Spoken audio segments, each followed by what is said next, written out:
Alright guys, let's do it. Let's talk about the Mortal Kombat movie, which just released last Friday, both on HBO Max and in theaters, and I didn't have a chance to watch it until now because Friday is like the worst day for stuff to release because like literally everything releases on Friday. I don't get it, like everything on streaming services, like HBO Max doing their movies, and then like every streaming service has a new episode of their TV show. Like last week we had like the Falcon and the Winter Soldier finale, plus Invincible, and the Mighty Ducks, and Big Shot, and Shadow and Bone, and a whole bunch of stuff just released last Friday. So I didn't have a chance to actually get to watch this movie until now. But now that I finally watched it, I do have to say I enjoyed it for the most part, especially going into this fresh and not really knowing much of anything at all about Mortal Kombat other than the fact that, alright, it's a video game and there's these crazy people that fight and there's this tournament. That's pretty much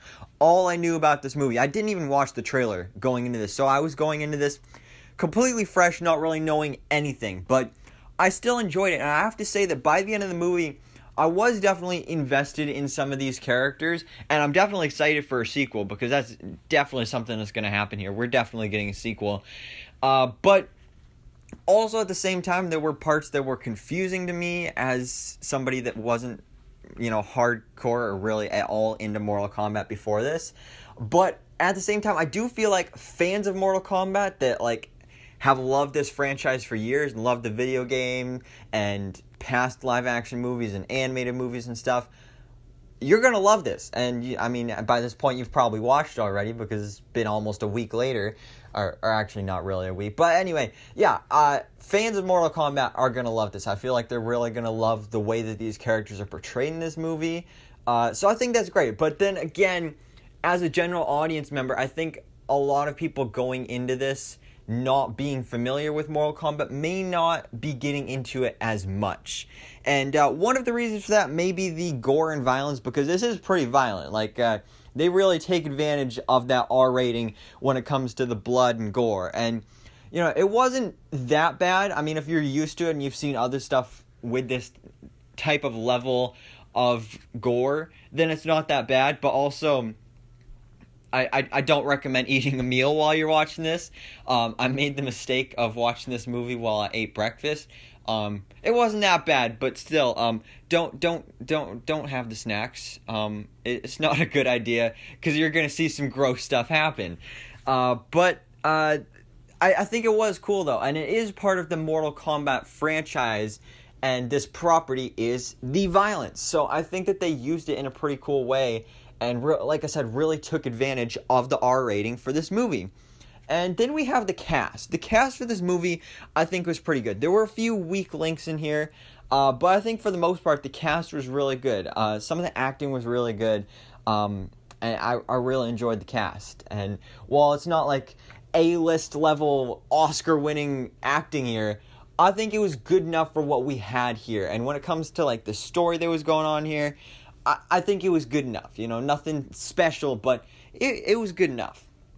But now, speaking of the cast, let's talk about the actual characters individually. Talking about specifically my favorite characters. And of course, we got to start off with Kano. He was hilarious. Kano was awesome. I loved his character.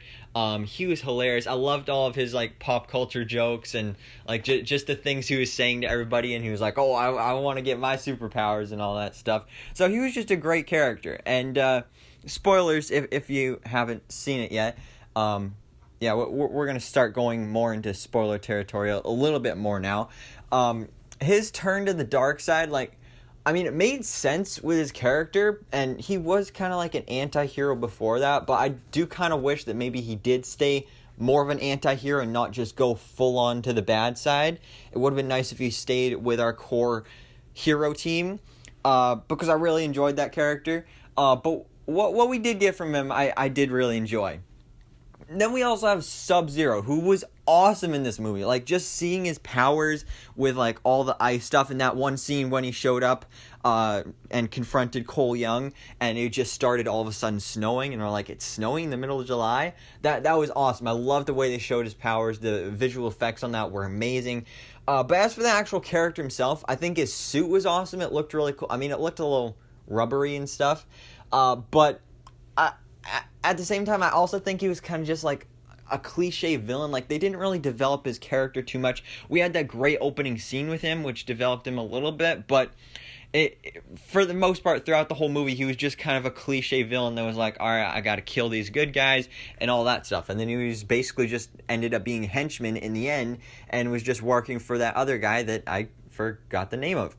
But he was pretty cool. And speaking of Sub-Zero, we also had Scorpion, who was barely in the movie, but when he did show back up at the end, he was really cool. Again, his suit was pretty cool as well. I loved the visual effects for him as well. And really, that whole final battle was really awesome to see. So I really enjoyed that. And I really loved these two characters. And I'd love to see more of them in the future. But we'll talk about that more later when we talk about more of the sequel. Then let's talk about Jax. Jax was really cool. I was really looking forward to Jax in this movie because he was played by Mecca Brooks, and he's really I think like one of the only actors in this movie that I was familiar with because I watched him on Supergirl. He used to be on Supergirl for the first couple seasons, so I was looking forward to seeing his character here, and I really like the evolution of this character because when it started out the movie, he had arms, and I was confused, like, because I like the few clips and parts of trailers that I'd seen from this, I was like, wait, doesn't he have like robot arms? So this whole time, as soon as I saw he had arms, I was like, all right, how's he gonna lose the arms? And then we saw how he lost the arms. It was pretty cool too. I mean, you could really feel the pain. But I really loved how what he didn't automatically have the big, muscly, strong robot arms when he came back either. It was like kind of tiny T-Rex arms at that point. So I did like seeing the evolution there of how they like upgraded and everything. So that was really cool. I mean, he didn't do much in the movie, but I think he did have a nice presence. But then let's talk about Cole Young. Cole Young was interesting. He was kind of the star or the main character of the movie. And I if I'm being honest, I think I found the character kind of boring. Like when he had his like power up Arcana thing, it was just a suit that didn't really look that cool. And like I don't know if there was really a point to the character, but I think Louis Tan was a good actor, and he did pretty good in the role. I liked his connection to Scorpion, and I liked his scenes with his family and his daughter. So that part I liked, but for the most part, I wasn't the biggest fan of Cole Young in this movie. Now, again, I just want to go back to that opening scene. I did really enjoy the opening scene. That was really cool, seeing the history between Scorpion and Sub-Zero before they were actually Scorpion and Sub-Zero. Now, let's talk about the Mortal Kombat mark. I did like how they explained like this Mortal Kombat mark. There was kind of like the invitation to the tournament, which we never even got to see the tournament in the movie. Also, the Arcana power-up. That was pretty cool, seeing how each character would have like this really cool, crazy power-up, kind of like special move. And some of those were really cool, like Kano with his laser eye. Other people that I forgot the names of. But yeah. Now really going heavy into the spoiler territory.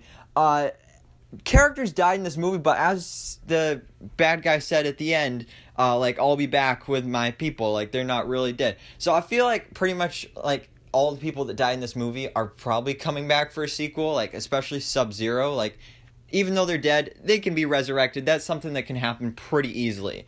Like, really easily. Which, I mean, I'm fine with, because that's something I'm so conflicted on, because I think it's cool for characters to die because then it adds stakes and everything, and also it's just really cool. But then at the same time, I was like, oh, but, you know, that's a cool character, and I want to see more of them. So I'm cool with this. I'm fine with that rule of resurrecting them. So make it happen. I'm cool with that. Now, finally, we have to talk about that tease for the sequel, the big tease for the sequel, where Cole Young is going to Hollywood because he's going to find Johnny Cage. That is right, Johnny Cage. Again, not knowing too much about Mortal Kombat, I don't know too much about Johnny Cage, but I know that he is like kind of the main character, so he's being set up for the sequel here, and that's inevitable. I mean, it was teased right there. So he's going to be in this inevitable sequel. And the only question is, who are they going to cast for the role? So let me know your fan cast in the comments below. Based off fan casts I've seen online so far, I think the best one I've seen is The Miz. I think The Miz would make a great Johnny Cage. So I think that would be awesome. other than that, guys, I'm really excited for the sequel when it does eventually happen. I really enjoyed Mortal Kombat, but of course, let me know your thoughts in the comments below. And thanks so much for watching. Please drop a like if you enjoyed this